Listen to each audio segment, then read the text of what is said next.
Ian Buckmaster asked if I was calling Thomas Hopko and Peter Gilquist evil men. I guess broadly, yeah, since we're all evil men. We all are, right? And only through baptism, the grace of God, the Eucharist, connected with Christ are we good, right? There's nothing good in man except for Christ and Theotokos, John the Baptist. Pretty short list, but even those latter two weren't Christ. I know that Metropolitan Philip, Bishop Mark, Peter Gilquist, Patrick Reardon, Frederica Matthews Green, Thomas Hopko, these superstars of the Orthodox Church in the United States and Canada,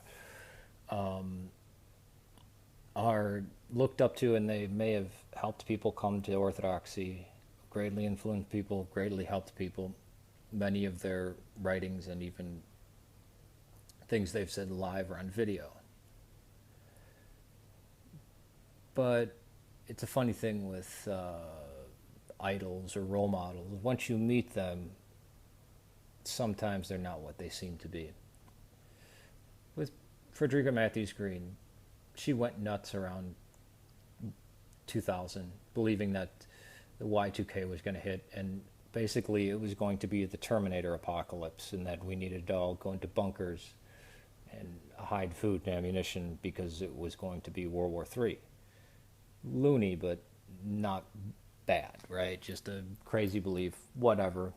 Can be easily forgiven for that. He doesn't even need to be forgiven. It's not an offense. It's just a quirky thing. So I wouldn't hold that against her. Patrick Reardon, I found, I'd see, oh wow, I'd got Christ in the Psalms, and I'd hear, I'd seen a clip of him before actually meeting the man, multiple times. And the soft, humble spoken, it was extremely different from the stern, irritable, intolerant person that I wound up not wanting to know at all.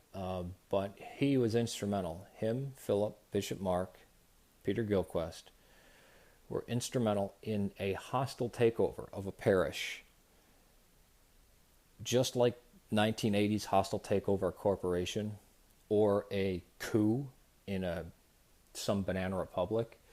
That's what happened.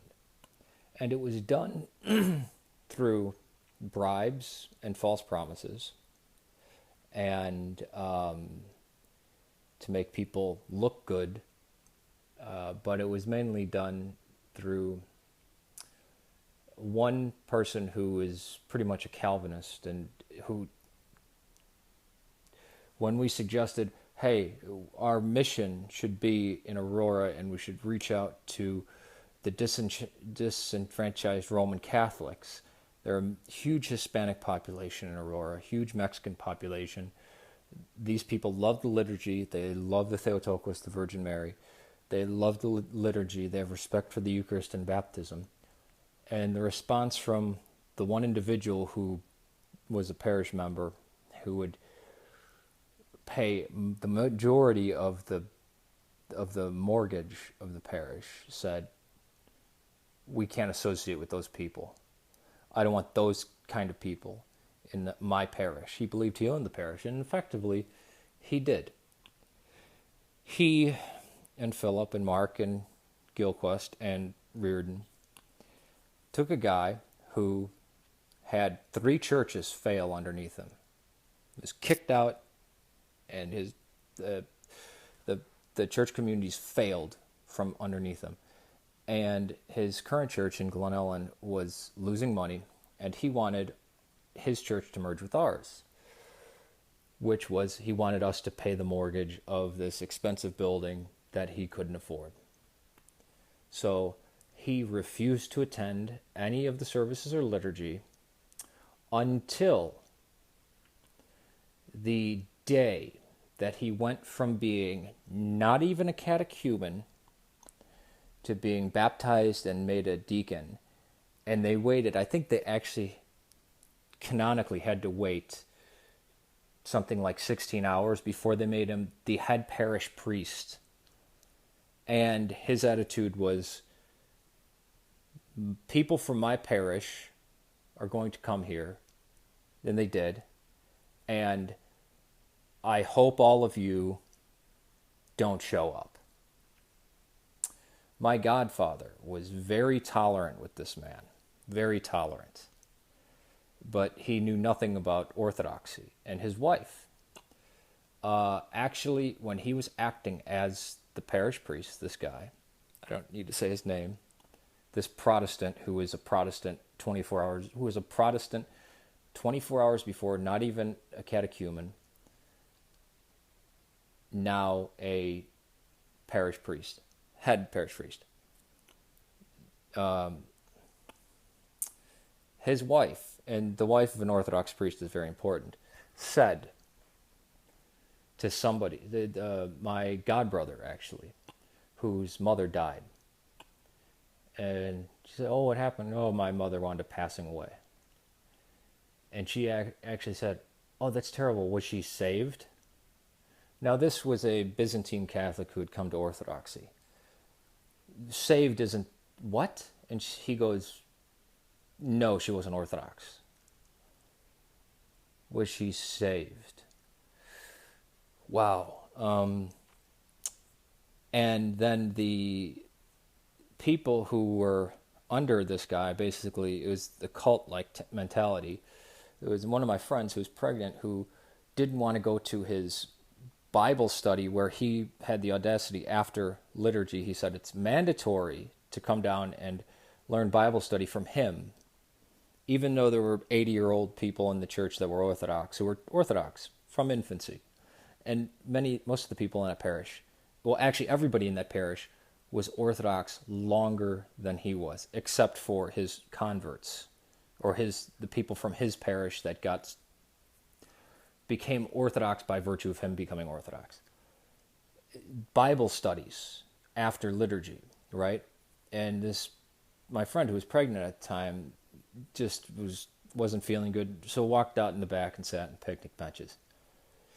He had one of his minions run out there and call her a heretic and a schismatic. Even the idea of how a priest should act and what authority a priest had and what they didn't have, these people, there was no reason why he should have been made. These people were brought into Orthodoxy the wrong way for all the wrong reasons. The parish priest who was there at the time, Father Bill, was escorted, was just wound up in Idaho somewhere, and no original member of the parish is there anymore, except for the one guy who was anti-Mexican and who was bankrolling the church.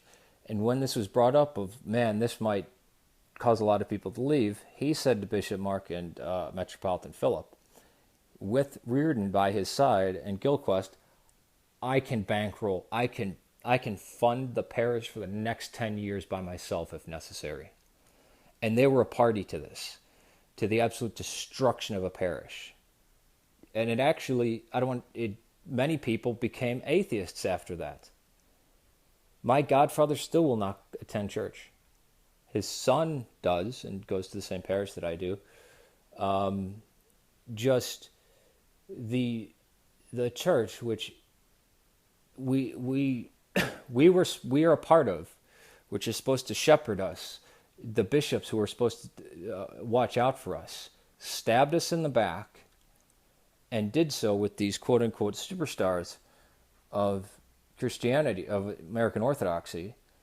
And when we said, hey, wait a minute, he's actually teaching heresy up at this Protestant who probably doesn't know better, this Protestant who you've made the parish priest, he's teaching heresy, absolute heresy, rejected by the councils and the creeds. You're being contentious. But every single service I go to, he says something that is blatantly heretical. Don't be so contentious. this is a guy who's, I mean, and there were people who were coming in who had heard that our parish was always a great welcoming parish, you know, and then these students from Wheaton College, which was right down the street, to come in and see what Orthodox was really like, wound up seeing a frigging cult that the theology and the attitude that was taught there was not in line with Eastern Orthodoxy. And people from around the Chicagoland area were warned, don't go there.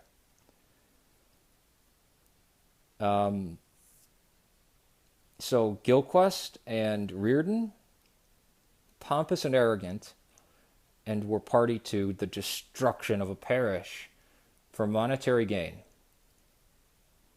This is why Philip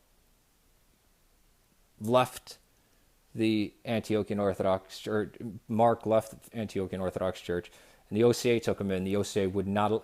Bishop means overseer, and they wouldn't. They said, "You're a bishop, but you're not going to oversee anything." So, yeah.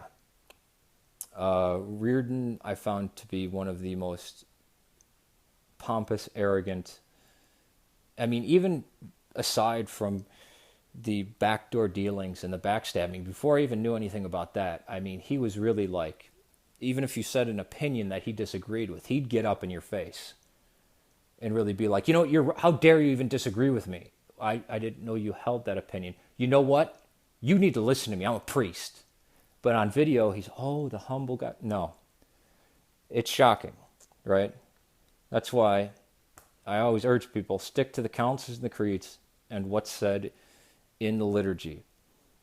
Because bishops can go bad. Nestorius was the bishop of Constantinople. Paul of Samosata was the patriarch of Antioch. Judas was one of the disciples, or one of the apostles. So, yeah,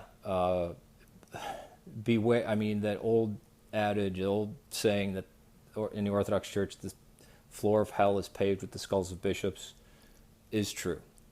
So, yeah, I see them as very evil men. You can make up your own mind. But unlike Reardon, I won't demand that you agree with everything I say about him. Because if you disagree with him, even if you didn't know he said something, like if you said, well, I think I like green better than blue. You're saying that because I like blue. I don't even know who you are. Who are you? You need to obey me. That's Patrick Reardon's attitude. Get him behind the camera and he'll act also pious.